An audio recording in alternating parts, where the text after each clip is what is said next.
Hey guys, AJ with Relentless Racing. Welcome back to the channel. Today I'm going to be working on my MRS. I'm going to be placing the trunk release cable, and I'm going to be removing the manual antenna and putting in a power antenna.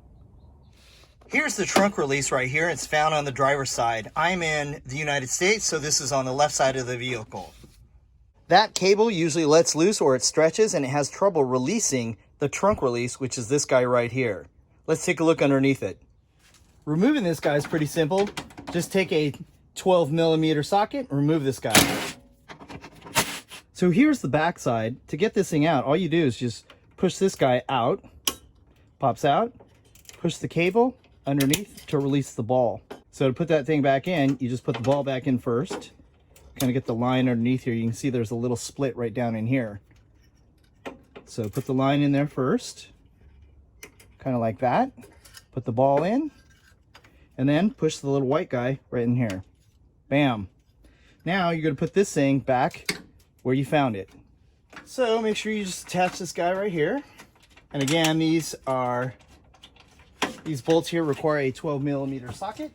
So one of the things you could do to make sure this thing's lined up properly, there's a little impression mark in the paint from where the washer used to be. So you don't have to readjust this thing. Try and make sure you get your washer on that right spot right there. So I'm going to look at it real carefully here and make sure that I put it in the right spot. Right there. And then this guy. So I started in the back over here. You could see that there are a couple connections. And in through, if you remove the liner for the fender liner rather, you can kind of see in here. Here's the outside of the vehicle. And I'm looking underneath right here. That's the power antenna that I just replaced. You can see there are some connections. There's one here. There's one over here. This one comes with the cable, so you're gonna have to pop that one, pop the original one out and use this one instead. And then you can see the routing, and then it goes into the vehicle over there. So a quick note on some of the tools I use to remove these guys. I use two tools. This is a snap-on panel popper. You can get another version of this thing that is cheaper. They have a couple different versions, one with a U style, one that's a V. And then probably one of the cheapest tools that I've always used, I got this thing at Home Depot, and it is a TACK puller. And so it kind of grabs a little bit easier, it's a little thinner. And also, all of these clips right here, these things are super old. So chances are you're gonna, damage a couple of them. But let me show you how to take apart one of these things. And keep in mind that some of them will be damaged. You can see that this one's damaged right here, and this one is still good. So popping these things out, all I do is I take my panel popper, and this thing would have been sucked in a lot better. But anyhow, you take your panel popper, either this guy or this kind right here, and you pretty much just pop this thing off. I believe I used my tack puller, and you just pop the thing out. The key is these things come apart, and that's how they come apart right there. So some of them are like this kind. Other kinds, I'll show you on the inside, don't work like this. Anyhow, you just snap this guy together, and you can see where it's damaged right here, how this part's, there should be one of these things over on the other side, and it'll pop in. I'll get another one from the dealer. These things aren't expensive, so anyhow, keep in mind that they're older, and it is very common that they explode on you. So the other kind of clip, let's go underneath. This is the right-hand side fender in the rear. I remove the fender liner. You can see the shock right there. And here's the other style of clip. The other style of clip, all you do is put it in just like this.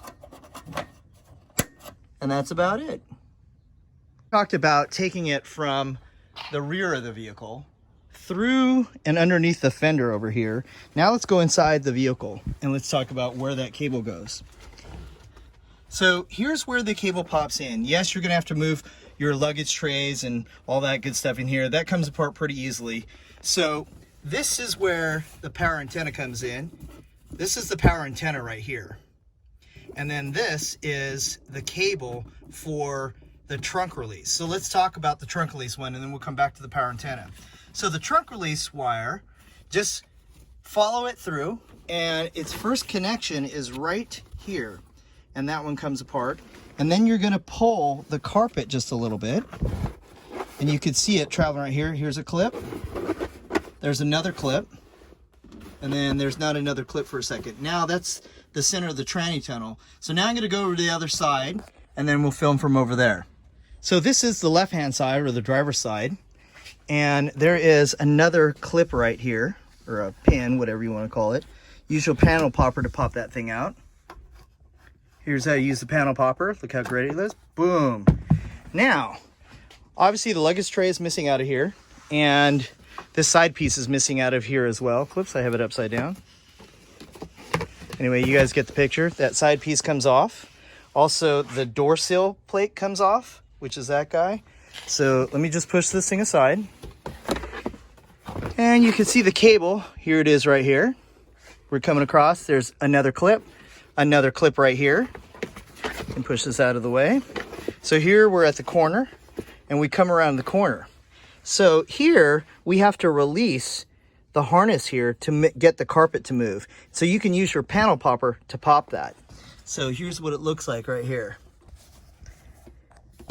Right here, there's a clip right there. And you can use your panel popper like this. Stick this guy under here and then pop.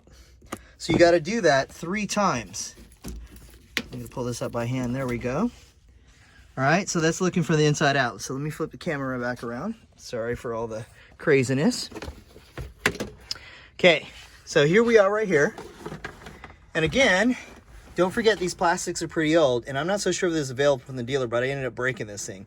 There's a clip right here. You put your panel popper under here and pop. Chances are this little clip will break right here. Right there was a little clip that broke. So, anyhow, hopefully this is available at the dealer. If it's not, be careful, try and pop that thing out.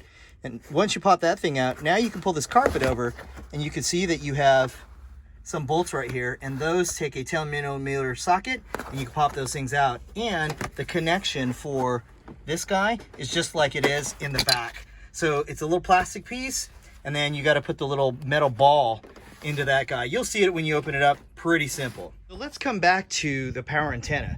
The power antenna goes on pretty easily. You just have a nut right here, and then on the top you have a spanner nut. I don't have a spanner wrench for this thing. I just use a pry tool and a hammer. I'll show you in a second. This is the pry tool that I use, and it is made out of nylon. Believe I got this thing at Harbor Freight. They're really cheap. And anyhow, I just stick this thing into one of the grooves right here. So I whack this thing around until it tightens it all the way around, and that's how I do that. Okay, so here's the side of the body. That's the right side. You can see the power antenna right there. And then we're gonna come in the inside right here. So on the inside, there's actually a couple connectors. Here's one of them right here. And I was concerned that Toyota didn't have these things in here, but they are in here. You need to purchase this relay box. There's the part number on the box. I bought this used off of eBay, and I just plugged it in. And like I said, it already has these plugs right here. This plug right here and this plug were hidden underneath this piece of foam.